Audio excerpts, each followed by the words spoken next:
앞에 사진 한 장이 있는데 저 사진공의 주인공은 경상북도 경산시 용산면에서 아주 가난한 서장 농부의 아들로 태어난 20대의 이미 최고의 스타와 같은 강사로 인정받았던 사람인데, 이 사람의 이름은 전한길이라는 사람이에요.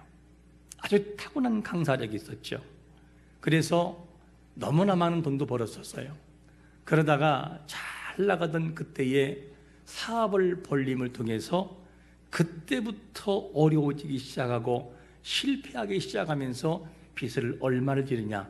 25억을 빚을 집니다. 25억을 빚을 지고 신용 불량자가 돼버려요. 그러니까 회생될 수 없을 만큼의 큰 타격을 입었습니다. 그런데 그는 포기하지 않고 끝까지 재기해서 성공한 다음에 대한민국의 일타 강사로 인정받는 모델이 되었습니다. 그의 신간 내 인생 우습지 않다, 그 책에서 뭐라고 말하냐면 10년 전 학원과 출판 사업의 실패로 나는 개인 빚 25억을 졌습니다. 그런데 실망하지 않았다. 그러면서 그의 일기장에 뭐라고 기록을 하냐면 이렇게 기록을 해요. 신이시여, 제발 이 빚만큼은 다 갚고 죽게 하여 주소서. 신이 저를 이 세상에 보냈을 땐 사는 동안 누군가에게 선한 영향력을 전하라고 보냈을 텐데, 이렇게 빚더미에서 죽게 되면 이건 돈 빌려준 사람들에게 악한 영향력을 주는 삶으로 끝나는 것이 아닙니까? 이것이 그의 기도의 말, 이렇게 나와요. 이 사람이 크리스천이라는 말을 하지 않았지만 크리스천 냄새가 다분한 사람이죠. 전한길이라는 사람이 왜 그렇게 인기가 많을까? 10년이 지난 이후에 그가 어떻게 변했냐면 25억 빚을 10년 만에 다 갚아버렸어요. 그리고 집도 사고, 그리고 연매출 얼마를 올리냐? 100억. 그리고 연소득 15억.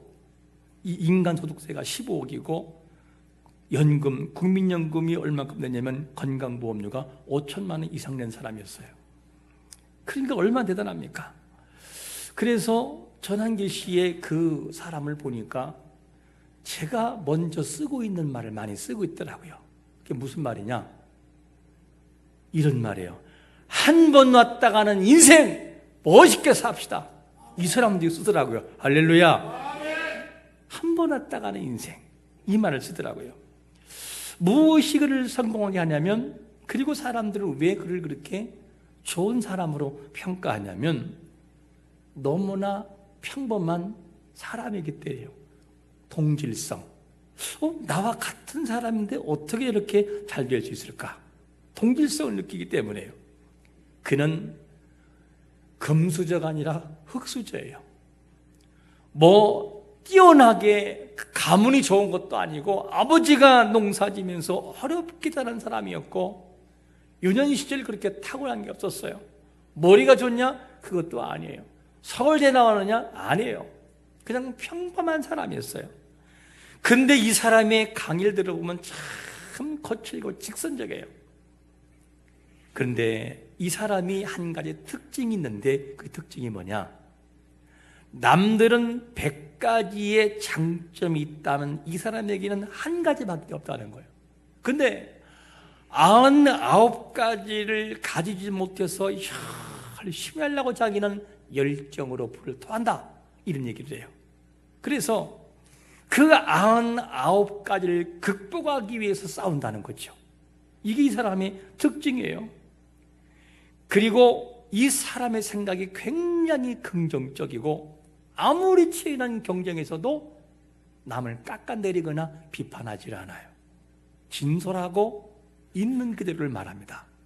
그래서 이 사람이 쓴 내용에서 특별히 주장하는 것이 뭐냐면 자신이 우주에서 가장 소중한 존재라는 것을 알고 있어라, 이 얘기를 포인트로 얘기해요.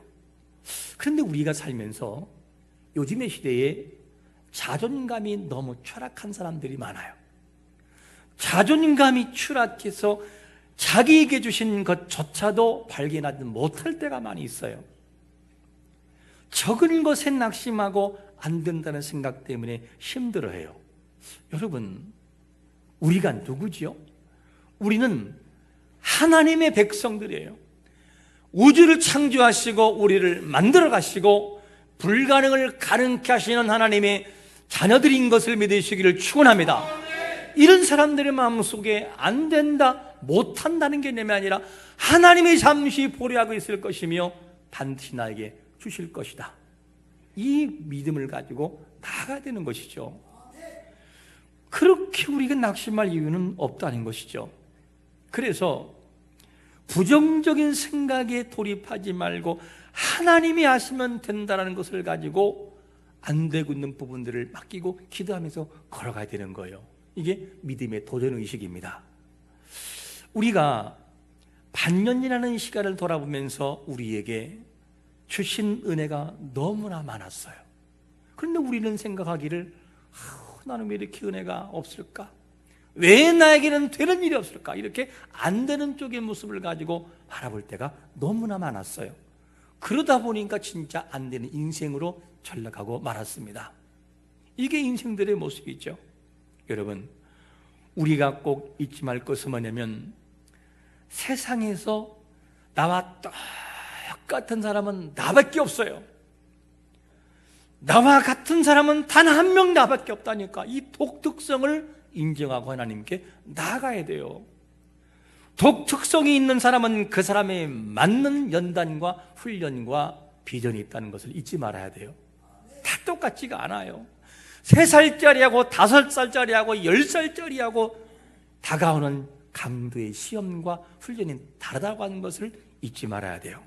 여러분, 우리는 다른 사람과 차별화된 거룩한 사람들인 것을 믿으시기를 축원합니다.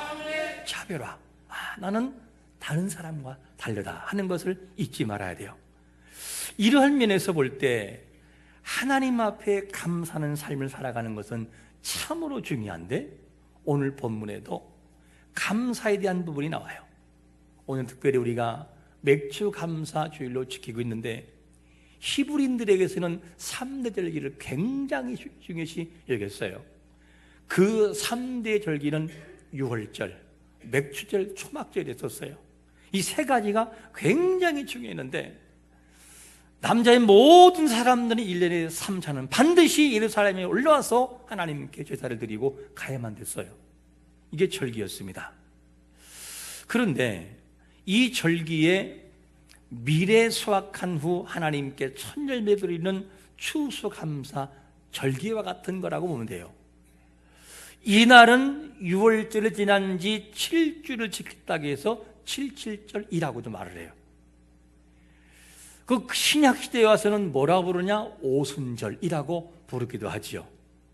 유월절 중 누룩이 없는 떡을 둘째 날에 계산해서 50일째 되는 날에 지켰다 해서 뭐냐? 오순절 이렇게 표현하기도 합니다. 신앙인 중에는 이렇게 질문하는 분들이 종종 있어요. 목사님, 구약의 절기를 꼭 지켜야 하나요? 하는 질문. 이미 지났는데 뭘 구약적인 절기를 우리가 따라서 해야만 되나요? 이런 질문을 던지는 분들이 있을 수 있어요. 자, 그러면 마치 이런 말과 비슷하다고 볼 수 있겠죠? 예수님이 십자가에 돌아가신 지가 몇 천 년 됐는데 아직도 뭐라고 성찬식을 하고 있느냐? 이거 하는 말과 비슷하다고 봐야 돼요. 이렇게 질문하는 사람들에게 이렇게 물어볼 수 있어요. 당신은 매일의 삶에서 십자가의 은혜를 경험하고 있으십니까? 하는 질문이에요. 그리고 주님을 생각하면서 많이 울어본 적이 있으십니까? 하는 질문. 그리고 떡과 잔을 대하면서 성찬식에서 하나님의 임재하심을 경험해 본 적이 있으십니까? 대체적으로 이런 사람에게는 아닐 거라고 봐야 돼요. 왜? 은혜를 안다라고 한다면 그렇게 꼭 질문할 수는 없다는 거죠. 절기, 이 절기는 그리스도의 죽음을 통해 모든 것이 해결됐기 때문에 굳이 드리지 않아도 사실은 상관은 없어요. 그런데 중요한 것이 뭐냐? 1년에 한 번 다가오는 절기조차 마음에 두지 않고 살아가는 신앙의 삶이 과연 옳은 것인가 하는 질문을 던져봐야 돼요. 절기를 지키는 이유가 뭐냐면 우리에게 베푸신 은혜를 기억하는 거예요. 기억. 그리고 감사하는 것이 뭐냐면 절기의 진정한 의미입니다. 그러면 오늘 말씀에서 절기를 지키기는 지키되 어떻게 지키라고 말씀하냐면 첫 번째로 이렇게 말합니다. 내 힘을 헤아려 자원함으로 드려라. 우리 한번 10절 말씀을 같이 읽어볼까요? 같이 시작. 내 하나님 여호와 앞에 7절을 지키되 내 하나님 여호와께서 내게 복을 주신 대로 내 힘을 헤아려 자원하는 예물을 드리고. 여기에서 보리의 첫 이삭 한 단을 제단에 드리는 것을 요제라고 합니다. 요제는 흔들어 드리는 거, 이렇게 흔들어 드리는 것을 요제라고 합니다. 이거를 초실절이라고 말하죠. 이날은 유월절 후 안식일 다음 날소 아비벌, 다른 말로 오늘날의 달력으로 3, 4월 정도가 해당이 됩니다. 그리고 16일이죠. 초실절 이후에 7번째 안식일을 계수하면 49일, 77, 49. 그리고 그 다음 날 드리는 것이 뭐냐면 50일째 되는 것을 6월 이 맥주절 이렇게 말합니다. 그런데 신약에 와서 50일째라고 해서 아까 말한 것처럼 오순절이라 이렇게 말하기도 한다고 했었어요.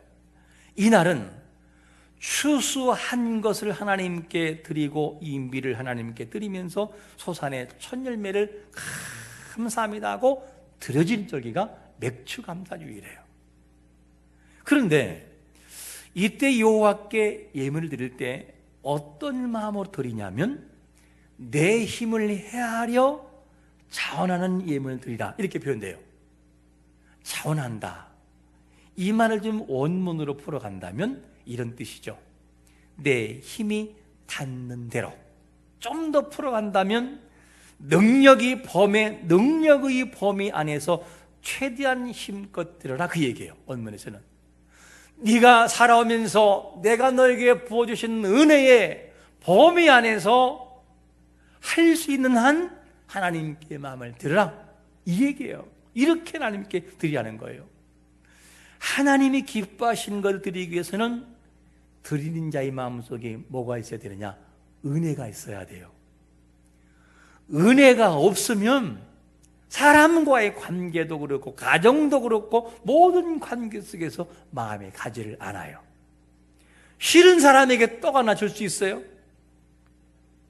그러니까 싫은 사람에게 뭐 하나 더 준다? 떡 하나 더 준다는 얘기가 있었어요. 자, 싫은 사람에게는 주고 싶은 마음이 없을 거예요. 살아가는 사람에게 주고 싶어요. 우리 마음 중심 속에 하나님의 은혜를 마음속에 경험하고 있고 아직 안 씻고 있으면 하나님께 드리고 싶은 마음이 든다니까요. 근데 이것이 안 되면 우리의 모든 삶이 역방향으로 흘러가는 것을 보게 됩니다. 드리는 자의 마음속에 내 여호와께서 내게 주신 은혜대로, 이 말을 보면 우리에게 과연 주신 은혜는 뭘까? 분명히 주신 대로의 힘을 헤아리라고 한다면 분명히 줬다는 얘기예요. 하나님이. 그러면 하나님이 우리에게 주신 것이 있으므로 헤아려 보면 감사할 상황이, 감사할 수 있는 상황이 있음을 믿으시기를 축원합니다. 아까 말한 것처럼 신앙인들 중에는 왜 절기를 지켜야 되네요? 이렇게 반문할 수 있어요. 그런데 드리지 못해서 아파하는 사람이 있는가 하면 드려야 되나요? 이렇게 말하는 사람이 있어요. 왜 절기를 드리냐는 반문 속에서 우리가 잊지 말 것이 뭐냐면 하나님 앞에 감사와 감격이 있는지를 물어야 돼요. 지금 나의 신앙 속에서 감사와 감격이 있는가 하는 질문이 계속해서 던져져야 됩니다. 이 감사의 마음이 식어지면 하나님께 예배하고 찬양하고 하는 모든 것이 싫어져요. 그냥 이렇게 돼버립니다. 자식이 부모에 대한 마음을 갖는 것들이 다양해요. 어떤 사람은 부모님에 대해서 너무 깊은 사랑을 느끼고 부모님을 그렇게 좋아하는 사람도 있고, 어떤 사람은 미안한 얘기지만 부모님이라고 한다면 별로 그렇게 정해가지 않고 웬만하면 상대를 안 하고 싶은 모습으로 멀리하는 사람도 있어요.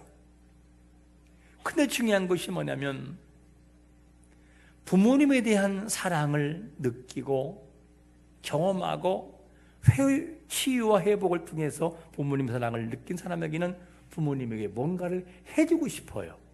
자꾸만 뭔가를 해주고 싶고, 못 해주는 것이 미안하고, 살아계실 때도 그렇지만 돌아가신 이후에도 못 해드린 것이 늘 후회로 남아요. 이것이 뭐냐면 부모님을 사랑하는 사람의 마음 자세인 것을 보게 됩니다. 중요한 것이 뭐냐면 자기를 낳아주신 부모님을 사랑하는 마음이 있으면 찾아가고 싶고 드리고 싶은 것이 문제예요. 예를 들어 이런 것이죠. 부모님의 생신을 기억해야 되나요? 하지 말아야 되나요? 이 질문에서 기억해야 돼요? 기억하지 말아야 돼요? 그러면 기억하는 것과 기억하지 않는 것 차이는 어떤 차이일까? 이런 거예요. 사랑하는 아들과 딸이 부모님의 생신을 꼭 기억하고 있어요. 내일 모레가 아버님 생신이구나, 어머님 생신이구나. 그리고 사랑하는 남편과 함께 자녀와 함께 수산시장을 가요. 아니면은 건어물 시장 가가지고 아줌마 미역 있지요? 예. 이거 얼마짜리고 이거 얼마짜리? 이건 5,000원, 이거는 7,000원, 이거는 10,000원입니다. 그러면 부모님을 사랑하는 마음이 있는 사람에게는 아줌마 10,000원짜리 주세요. 그럼 10,000원짜리 받고 가져가면서 생각하는 거예요. 야, 내가 자식을 키워보니 이렇게 힘들었는데, 2명 키워도 그렇게 힘들고 3명 키워도 힘든데 7 자녀를 키운 것이 얼마나 힘들었을까. 그러면서 미역을 들고 가면서 눈물이 나오기 시작을 해요. 그리고 부모님 뵀을 때 부모님을 보는 순간 눈물이 펄컥 흘러나와요. 그리고 하는 말이 어머니 고맙습니다, 이 말이 나와요. 왜? 은혜를 알기 때문에요. 그런데 부모님의 생신이 그날인지를 몰라요. 그런데 카톡에 올라오다 보니까 부모님 생신 떠 있어서 여보 오늘이 생신 맞나? 이렇게 하는 사람하고 뭐가 다를 것 같아요? 생각하는 마음 자체가 다른 것을 알 수 있어요. 부모님의 생신을 기억하고 있는 사람에게는 부모님에 대해서 효도하는 마음을 가지려고 노력을 해요. 그러나 기억하지 못한 자에게는 부모님에 대한 은혜를 잊고 살아가요.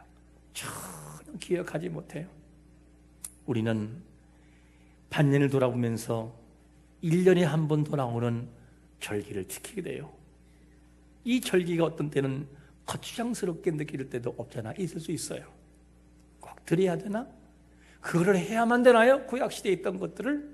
그러나 이 모든 절기를 회상하면서 그 절기를 생각하고 반년을 돌아보게 돼요. 야, 하나님 나에게 이런 일을 주셨구나. 참 이분도 감사하고 저분도 감사하구나. 이런 마음을 마음속에 갖게 되는 것이죠. 그러나 전혀 이런 마음이 없는 자에게는 절기는 나와 상관이 없는 모습으로 나아가야만 돼요. 왜 똑같은 인생을 살아가면서 어떤 사람에게는 감동과 감사가 있는데 왜 어떤 사람에게는 감사가 없는 것일까? 왜 나에게 감사가 보이지 않는 것일까? 감사가 없어서 그럴까? 정말 감사가 없어서 그럴까요? 지금 호흡을 연장하고 있고 호흡을 하고 있는 것은 하나님의 은혜가 아니겠습니까? 지금 눈을 뜨고 앞을 보고 예배하고 찬양할 수 있는 것이 하나님의 은혜가 아니겠어요? 심장이 박동을 하고 내 피를 보내기 위해서 쿵쾅대고 있는 이 모습 하나님의 그 열심으로 느껴지지 않습니까? 은혜가 없는 것이 아니라 발견하지 못한다는 거예요. 우리도 하나님 앞에 드려지는 모든 절기, 1년에 한 번도 나는 맥주감사절기, 또 절기야 하는 마음보다는 주여 반년을 돌아보고 반년 지켜주신 거 너무 감사합니다. 하나님 마음을 드리고 드립니다. 그리고 하나님 앞에 앉아서 오늘은 무슨 말씀을 할까 하고 집중하는 사람하고 뭐가 다를 것 같아요? 너무너무 달라요. 너무너무 달라요. 여러분, 우리 인생을 뭐라고 말씀하냐면 야고보 4장 14절에서 이렇게 말씀합니다. 내일 일을 너희가 알지 못한도다. 너희 생명이 무엇이냐? 너희는 잠깐 보이다가 없어지는 안개니라. 너희의 연약한 인생이 누구를 의지했느냐라는 질문을 던지고 있는 것도 되는 것이죠. 안개와 같은 짧은 인생 누구를 의지하며 살고 누구 앞에 나와야 너희에게 만족했느냐 하는 질문이에요. 여러분, 영원한 죽음에서 구원하신 하나님의 은혜를 매일의 삶에서 보답할 수는 없지만 1년에 한 번 다가오는 맥주감사주일, 이왕이면 감사함으로 하나님 은혜를 돌아봄으로써 한 주를 보내는 시간 되시기를 축원합니다. 이게 진정한 맥주감사를 드리는 사람들의 자세인 것이죠. 이게 중요합니다. 자, 그러면 우리 마음이 하나님의 은혜를 헤아리면서 드리라고 했다면, 그러면 그 하나님 앞에 감사하고 헤아리고 내 범위 안에 주신 은혜를 기억하는 대상이 누구냐는 거예요. 대상. 어떤 대상과 범위를 어떻게 정하고 있냐면 두 번째로 이렇게 정하고 있어요. 성중에 있는 모든 자라면 그렇게 하라는 거예요. 우리 한번 11절 말씀 같이 한번 읽어볼까요? 시작. 너와 내 자녀와 노비와 내 성중에 있는 레위인과 민 너희 중에 있는 객과 고아와 가부가 함께 내 하나님 여호와께서 자기의 이름을 두시려고 택하신 곳에서 내 하나님 여호와 앞에 즐거이 할지어다. 할렐루야. 이 내용을 보면 여호와 앞에 칠칠절, 즉 맥주절을 지키는 대상이 누구냐? 너와 내 자녀와 노비, 성중에 있는 레위인, 객, 고아, 과부 다 포함시키고 있어요. 먹고 살만한 사람만 절기를 지키고 드리는 것이 아니라 하나님의 거룩한 자녀라면 이 마음을 가지고 살아가야 한다는 거예요. 여러분, 우리가 많은 걸 가지지 않았어도 내 마음이 하나님을 향하고 내 생각이 하나님께 집중될 수 있는 성도의 삶을 살아가시기를 축원합니다. 하나님 앞에 절기를 지키고 드릴 때는 뭘 기억하느냐? 이것을 기억하라는 거예요. 본문 12절에 보니까 뭐라고 말하냐면 너는 어디에서? 애굽에서 종되었던 것을 기억하고 그리고 규례를 지키라는 거예요. 어떤 사람들은 보리밥을 좋아하는 사람이 있고 어떤 사람은 보리밥을 싫어하는 사람이 있어요. 저는 개인적으로 1년 365일 보리밥만 먹으라 해도 먹어요. 그 보리밥을 생각할 때마다 떠오르는 생각이 있어요. 열무에다가 큰 그릇 열무에다가 쓸어서 된장 들어붓고 어머니가 손으로 막 주물러가지고 나중에 엄마 손으로 했지? 아니 손은 다 묻어있는데 아니래요. 그리고 한술 뜰 때에 그 기억이 나요. 그 어렵던 시절에 어머니가 비벼주던 된장, 이거를 생각하면 한 그릇이 아니라 꼭 저는 보리밥을 2그릇을 먹습니다. 그때가 생각이 나서 그 고향의 어머니 따뜻한 사랑이 느껴질 때 그 마음속에 다가오는 마음은 더 간절한 것을 보게 되지요. 이것이 기억이라는 거예요. 기억. 너는 기억하라. 네가 종되었던, 애굽에서 종되었던 그때를 한번 생각해 보아라. 얼마나 어려웠는지. 그런데 너에게 지금 돌아온 지금의 현실이 어떠하느냐? 너 먹고 살만하지 않느냐? 밥 굶지 않느냐? 그렇기 때문에 너는 기억할 때 꼭 과거에 애굽의 종살이에서 고통당하던 때를 기억하면서 이 절기를 지키라는 거예요. 그래야 마음에 감동이 오고 그 마음속에 뜨거움이 온다는 거예요. 여러분, 우리의 삶에 있어서 비참할 때가 언제 있었습니까? 그리고 우리의 삶에서 가장 비참했던 장소와 그 삶이 어떤 것이었습니까? 하나님은 그 삶에서 우리를 구해냈어요. 그때를 회상하면서 주신 은혜를 회복하면 마음의 감사와 감격을로 넘칠 수밖에 없어요. 여러분, 그리스도를 믿어 하나님의 자녀된 우리는 어쩔 수 없는 숙명론, 그냥 인생 살아가는 거고 끌려가는 인생이 아니라는 거. 우리는 누구냐면 하나님의 설계하신 설계도에 따라서 하나님이 준비해 놓은 그 모든 설계도의 비전을 따라서 믿음을 가지고 순종하며 하나하나를 발견할 수 있는 사람들인 걸 믿으시기를 축원합니다. 그 속에 감사하고 그 속의 은혜를 회복하는 것이 우리의 삶이라는 거예요. 그러니까 하나님이 없는 사람과는 레벨이 다른 거예요. 우리는 그런 자부심을 가지고 좀 살아가야 되겠어요. 우리는 알지 못하는 신에게 절하는 존재들이 아니에요. 장독대에게 무작정 빌고 비나이다. 주시면 감사하고 안 되면 장독대 깨뜨리고, 이런 인생들이 아니라고. 우리는요, 그런 인생들이 아니라 하나님으로부터 창조된 걸작품들이 우리는요. 그리고 주어진 운명을 마지못해 끌려가는 것이 아니라 우리를 빚으신 하나님의 뜻에 순종하면서 감사하며 감격하고 하나님의 살아계심을 발견하며 살아가는 사람이 우리의 모습이에요. 이걸 잊지 말아야 돼요.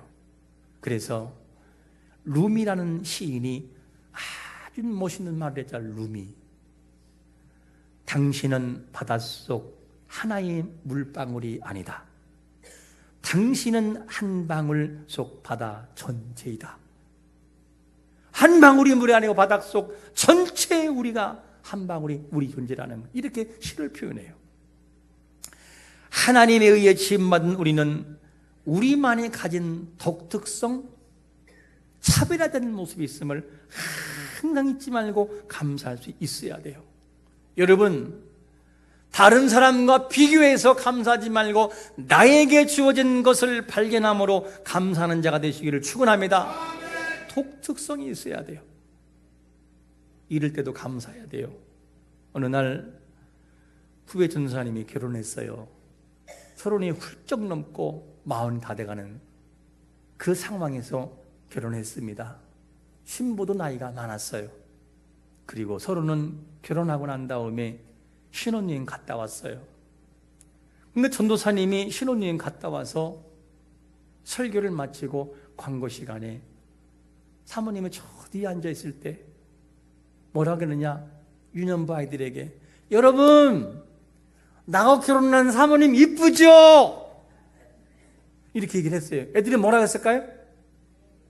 아니요. 왜 그러냐면 별로 안 이뻤던가 봐요. 제가 안 이뻤다고 하면 안 되고 안 이뻤었는가 봐요. 그런 상황에 대해도 생각을 바꿀 수 있어요. 그래, 너는 나의 독특함을 이해를 못하는구나.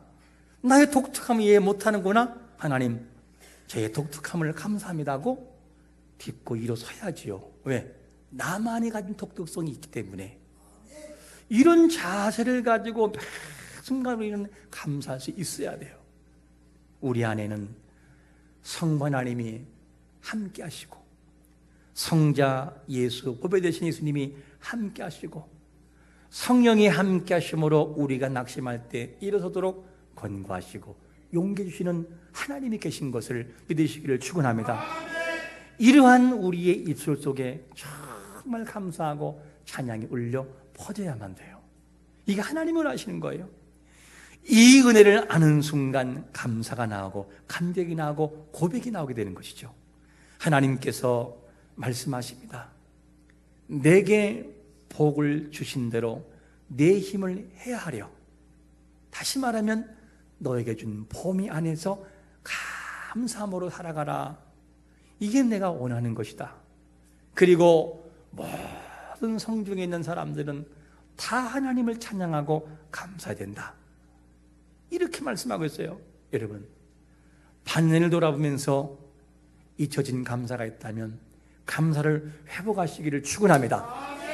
오늘 우리가 기억할 말씀, 잊은 은혜, 잊은 감사를 회복하라. 잊혀진 감사가 다시금 회복이 돼서 우리의 삶에 얼굴이 펴지고 삶이 밝아지고 행복을 경험할 수 있는 복된 성도가 되시기를 예수 그리스도의 이름으로 축원합니다. 아멘.